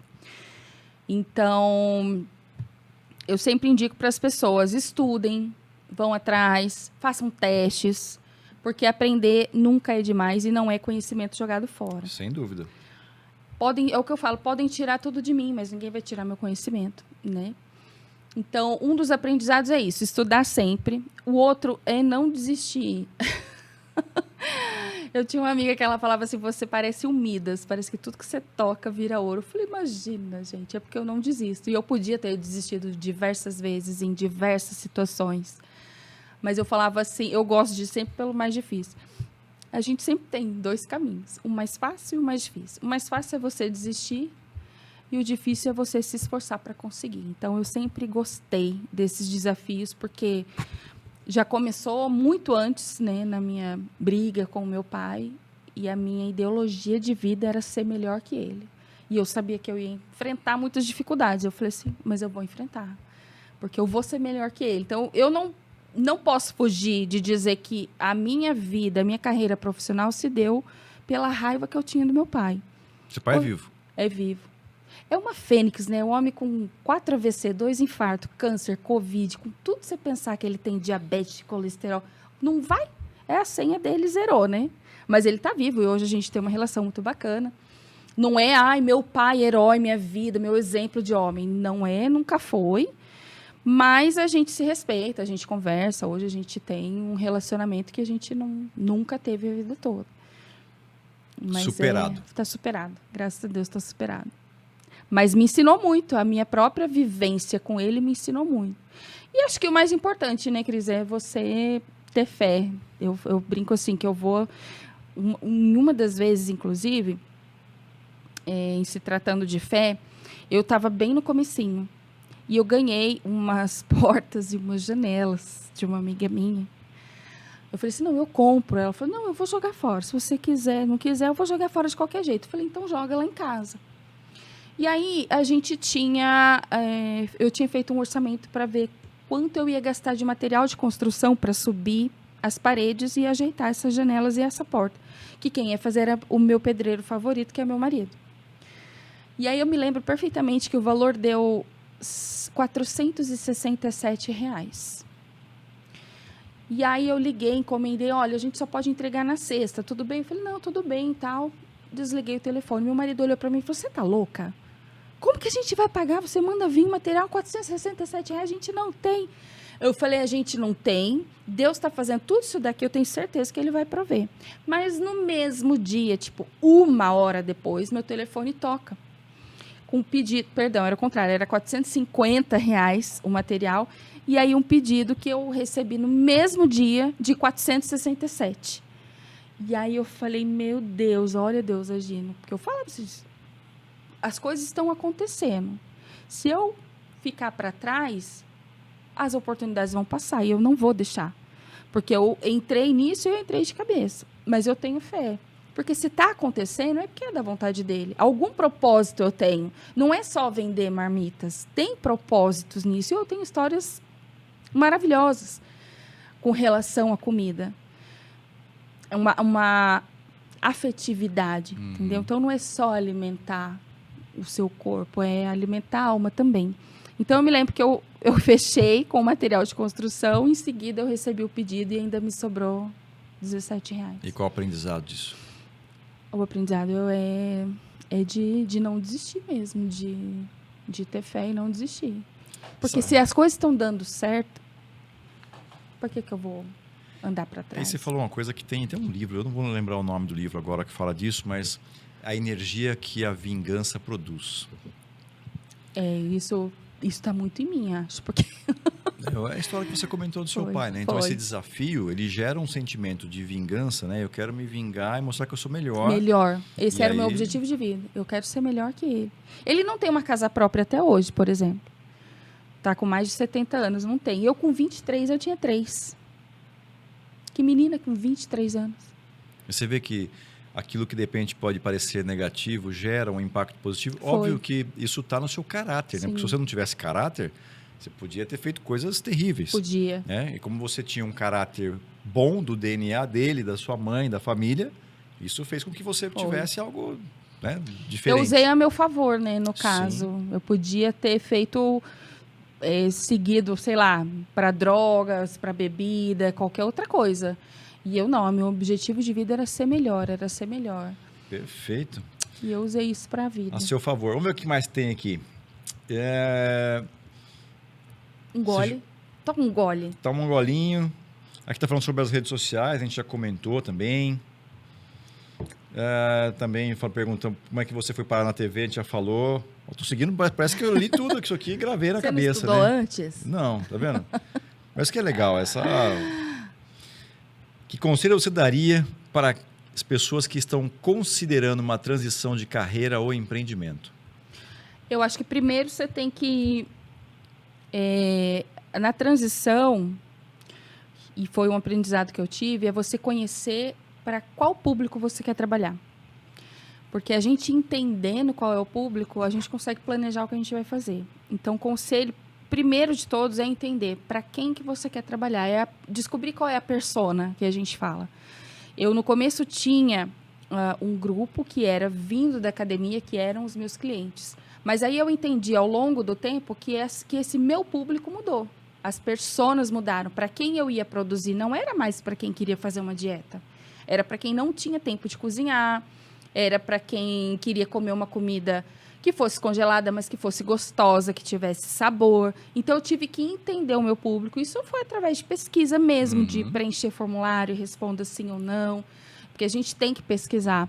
E aí, sim, planejar todo o seu negócio para o seu público. Não adianta eu fazer, eu vou vender esse livro aqui porque está todo mundo fazendo. Eu quero trabalhar com marmitas porque a Nina faz e ela se deu bem. Espera lá, põe o pé no chão. Para quem que você quer vender? Você pode ter públicos específicos. Você pode ter públicos, por exemplo, só para os autistas. Sim. Você pode ter para os bariátricos, para os bebês. Né? Eu atendo muito bebês, crianças, né? Mas a criança só quer a comida da tia Nina. Eu falo, graças a Deus. Né? Eu mando bilhetinhos. Posso atender pessoas que têm que seguir um plano alimentar, que têm que pesar os itens ou não. Mas o meu público eu descobri que era só comer comidinha de mãe, sabe? Entendi. Então, eu acho que esse estudo, para qual é o público que você quer atingir, eu acho que é o principal. Que a gente consegue direcionar, né, nossa produção também. Alguma história de TV? Ô, Cris, qual das histórias você quer saber? Nossa, da TV, eu faço bagunça, né, Cris? Eu levo meu microfone e quando eu tento me comportar, as pessoas falam, mas por que você está quieta hoje? O que aconteceu? Eu faço hoje criação de conteúdos para alguns clientes também. Estou assumindo aqui algumas coisinhas também de social media e Google Ads e tal. E aí eu recebi uma reclamação de uma cliente. Falou, olha, meus clientes estão reclamando que você está muito séria. Eu chego no lugar, olha, essa caneca é maravilhosa. É feita com material assim, assim. As pessoas, não, a gente quer você. É isso que vende, é você ser real. Então eu vou lá e brinco. Que as pessoas gostam, assim, para ver coisa chata, elas têm onde procurar. E quem está na internet, que não gosta de aparecer, você vai ficar parado. Está no lugar errado. Está no lugar errado. Quem não é visto não é lembrado. E, infelizmente, é assim, mesmo se você não gosta. Então, tira uma foto sua, uma foto que você gosta, porque você pode tirar 40 e escolher uma. Coloca uma frase, eu sou fulano de tal, eu trabalho com as marmitas. É legal as pessoas conhecerem quem que está conduzindo a alimentação delas, né? Então, eu acho que assim, aparecer é ponto principal aí. E na TV,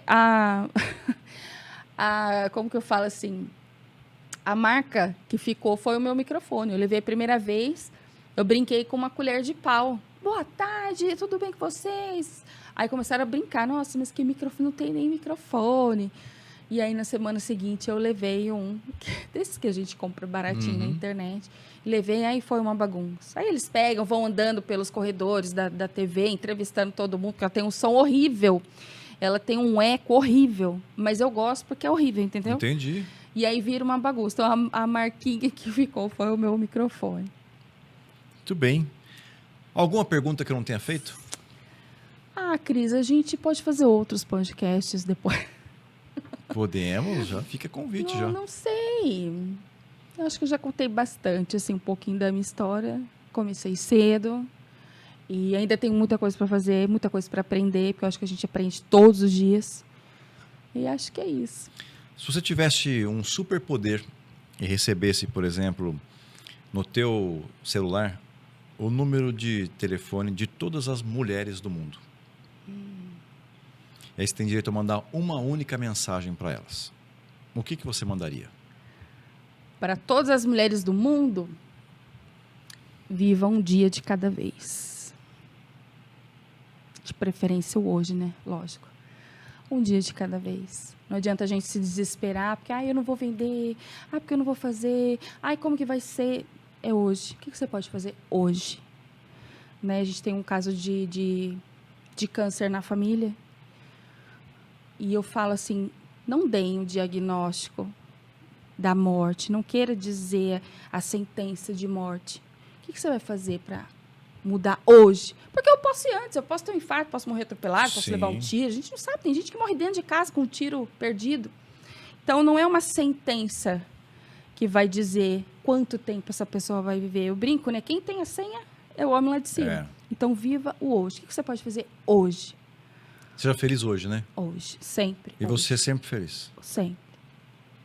Para quem está vendo a gente, ó, a Nina faz marmita, mas ela tem feito um trabalho muito legal de mídia social. Eu vi ela na inauguração de uma rede de varejo, né? O atacarejo, eu não lembro se era atacado ou se era varejo. Acho que era Roldão em Indaiatuba. Roldão foi, já faz um tempinho já. No e ao vivo, no Instagram, meu, foi um sucesso, bombou. Além de outras campanhas, né, que você tem Casas feito. Bahia. Casas Bahia. Território dos Calçados, lá em Jaú, sabe o shopping? Sim. De Jaú tem feito umas coisinhas. Então, quem está vendo a gente, ó, meu, dá Ibope, leva a gente para tua rede, leva a gente para tua loja. E se você quiser, ainda além disso, comer uma comidinha caseira maravilhosa. Nem for por dó, né? Que é o ser secundário para ela, viu? Porque ela tá super forte aí na rede, com quase 50 mil seguidores, né? Super famosa. Até eu fiquei emocionado quando ela chegou aqui. Até parece. Imagina, eu sou igual a todo mundo. Como me é que liguem, vamos ser amigos, me sigam lá, vamos ser amigos. E aí, como é que te acha na rede? Nina Boiago. Boi, marido da vaca, água. Nina Boiago. E tem da marmitaria que é NB Marmitas. Isso é Instagram? Instagram. Alguma outra rede que você tá? Cris, eu até estou em outras redes, mas eu não alimento, né? Tá. Hoje, por enquanto, o meu foco é no Instagram, né? Instagram. Recomenda aí um livro ou um filme para as pessoas que estão te seguindo. Cris, eu gosto de um filme que eu já assisti acho que tantas vezes, especialmente com os meus filhos, que chama Corajosos. Eu gosto muito dos valores que são ensinados lá, que é o que eu tento passar para os meus filhos. Não adianta a gente ter uma carreira legal e fazer as coisas erradas por trás, né? Então, é um filme que retrata a história de... Não vou contar, né? Mas, assim, retrata a história de 4 homens que querem usar a fé... que querem expor a fé e ensinamento para os filhos. E eu, como sou muito ligada, né? Assim, eu quero dar para os meus filhos tudo que eu não tive do meu pai. E aí, essa história de Corajosos é um filme que me encanta muito pelas lições que dá. Só uma pergunta aqui, totalmente fora aqui. Faça. Você comentou, então, dá para teus filhos tudo aquilo que o seu pai não te deu, né? O que ele te deu pelo fato de não ter te dado essas coisas? Ele me deu toda a coragem e persistência que eu tenho para conseguir as coisas que eu quero. Que foi através de toda a raiva que eu alimentei durante os 19 anos que me fez chegar onde eu cheguei. Entendi. Boa. Olha que lição de vida. Olha que coisa doida. Obrigado por você ter vindo aqui. Cris, eu que agradeço. Uma honra estar aqui com você. A gente já tem ensaiado esse podcast aí um tempinho. Faz tempo que a gente está falando, mas minha agenda meta tá do ano, não vamos encerrar o ano sem fazer, né? Então. E foi uma alegria contar um pouco da minha história. Você vê que eu falei sério? Eu falo sério. E é legal as pessoas conhecerem que eu também falo sério, que eu tenho experiências que podem ser válidas para outras pessoas. Então, tenho só a te agradecer por isso. Boa. Fica o convite de uma próxima vez. Vamos, bora. Vamos falar mais. Depois você conta mais coisas da televisão, né? Conta mais experiência da rede. Pode deixar, conta tá bom? Sim. Obrigado, viu? Tamo junto. Valeu. É isso aí, gente. Obrigado aí, então, por ter acompanhado mais essa edição. Tenho certeza que foi muito rico para você poder conhecer, né, a história da Nina, poder entender um pouco mais sobre até o que você pode fazer, até onde mais você pode ir com a experiência de vida que ela compartilhou aqui. Você viu que nem tudo são flores, aliás, muito raramente as coisas realmente são flores. Não é à toa que quando você segue alguém na rede social, a rede social fala que ela é um perfil. Perfil porque você enxerga somente um lado, que é o lado que a pessoa quer mostrar. Então, cuidado com a comparação que você faz com os famosos, principalmente. Siga a sua vida de acordo e seja feliz, como a Nina disse, todos os dias, porque a vida acontece hoje. Tá bom? Valeu, gente. Obrigado. Até o próximo.